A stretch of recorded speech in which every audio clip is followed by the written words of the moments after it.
welcome back to the Philippines. I've come to Bohol, which is one of the bigger islands that people usually visit. So I'm here with Alex, which you've seen in some of the previous videos. I've reunited with him here in Bohol, and so we're just gonna explore what we can on the island today. We have a few stops in mind, so we rented some motorbikes from the hostel. 400 pesos for the day, which is the most expensive I've rented it for. But nonetheless, we're gonna have a great day. We're gonna take advantage of renting these scooters. And first stop is the Little Monkeys, and I don't know how to pronounce their name, but let's go. We just made it to the Tarsiers, but we have to be very quiet. It's 150 pesos per person to enter, but you get a guide. So it's a good thing because I think he will help us point them out. Oh my gosh, it's tiny. That's so small. People told me that they were really small, but I didn't think that was that small. It could like fit in your hand, like it's all curled up. It's literally the tiniest thing. On the camera, it definitely looks bigger. So if you didn't know, these tarsiers are nocturnal, so they sleep during the day and wake up at night to eat, so we won't see them be super active. But they eat insects during the night. But we did see one open its eyes. Our guide said that there is 200 in the whole sanctuary. That's crazy, and we only saw 4. 200 in this whole sanctuary. That was a lot quicker of an experience than I expected, but I really enjoyed it. I thought that was super cool. I've never seen a little animal like that. It was so small, like this big. The last one we got to see so close. I felt like David Attenborough, like looking at all of its little details.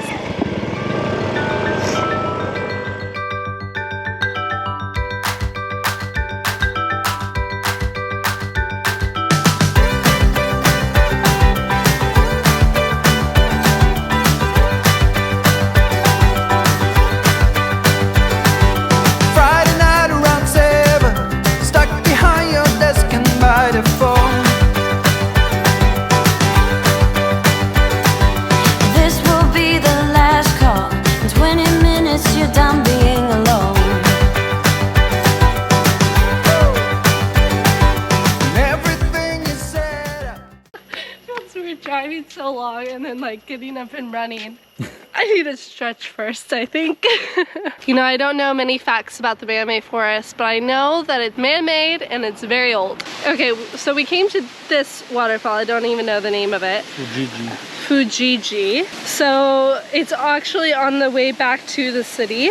And so we decided to stop here. Doesn't really look like you could get down there, but if we can, it does look really pretty down there. And the water is super clear, but it's not a direct path. Careful where you step, huh? It would be super pretty to swim there because it's super clear. Oh, it looks so refreshing. I definitely want to do that. So we're just over there. The road's here.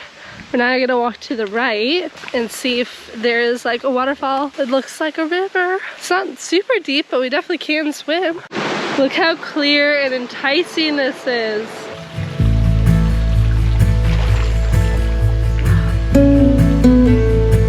You know, I'm so sorry I couldn't tell you where exactly that river was. Just kind of in front of somebody's yard, but not really. Like, we weren't trespassing. I actually think if you come down this road and you go that way, that's where we saw people were walking. So I think that's the actual path. But anyways, we had a lovely time. Now we're gonna rush back to the city, see what's next.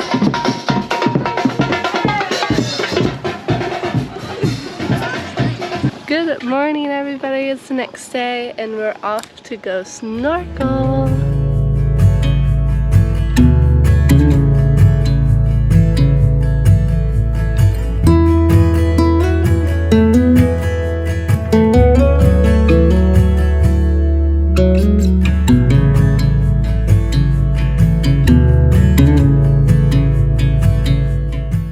Oh my god.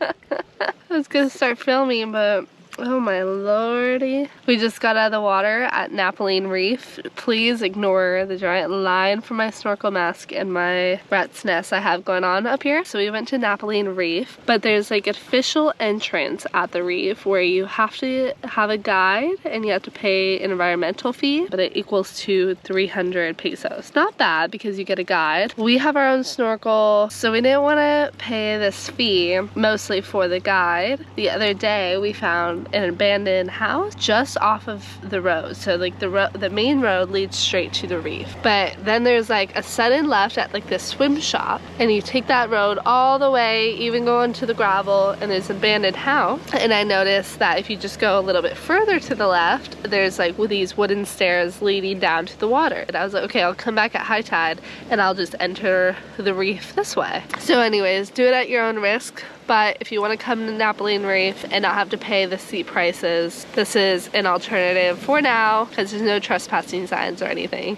But it honestly wasn't my favorite reef. I think my favorite reef was in Siquijor. So if you watch that vlog, you would know where I'm talking about because it was just absolutely amazing and it was super low tide. This was pretty. There was lots to see, lots of fishies. I definitely like the one in Siquijor a lot more. This is nice. I like this beach. We just made it to Momo Beach. It looks wonderful and not many people here. Free parking, free entrance. Alex came here the other day and said that there's a bit of snorkel, so we're gonna go for a snorkel swim.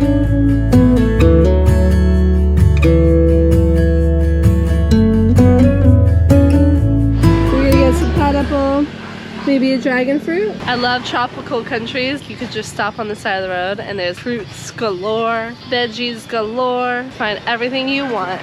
And for a really affordable price.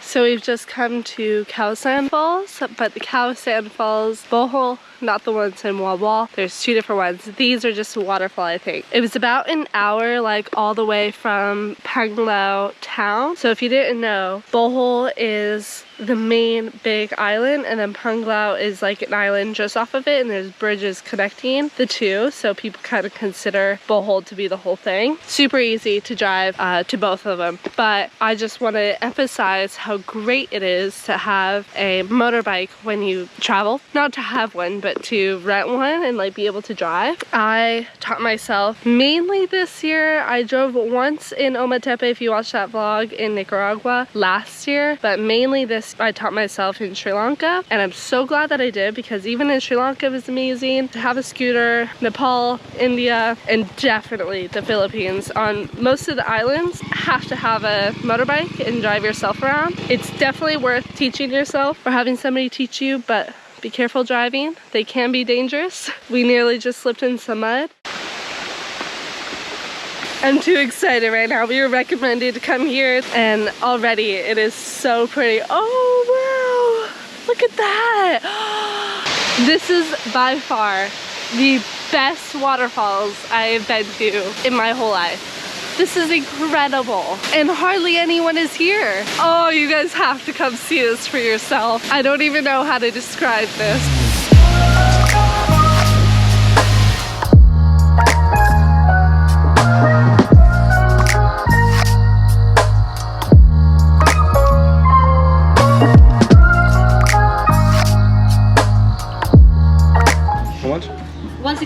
We just came to the Bohol Bee farm where they make their own ice cream. They have very cool flavors. I got the salted honey and then Alex got a melon. Alright, let's try it.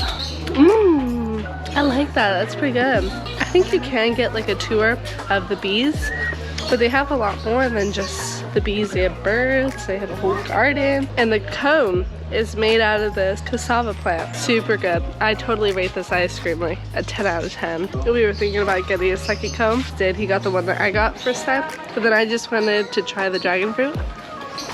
Tastes fresh, but I don't know if I want a whole cone of that. Guys, I think I'm gonna end the vlog here on a good note after having a really good ice cream. Thank you so much for watching. That's actually all I get to see in the Philippines this year. I'm actually leaving for a new country tonight, which I'm super excited for. So make sure to subscribe to see those videos like this one. If you enjoyed it, I'll see you guys in the next one. Bye-bye.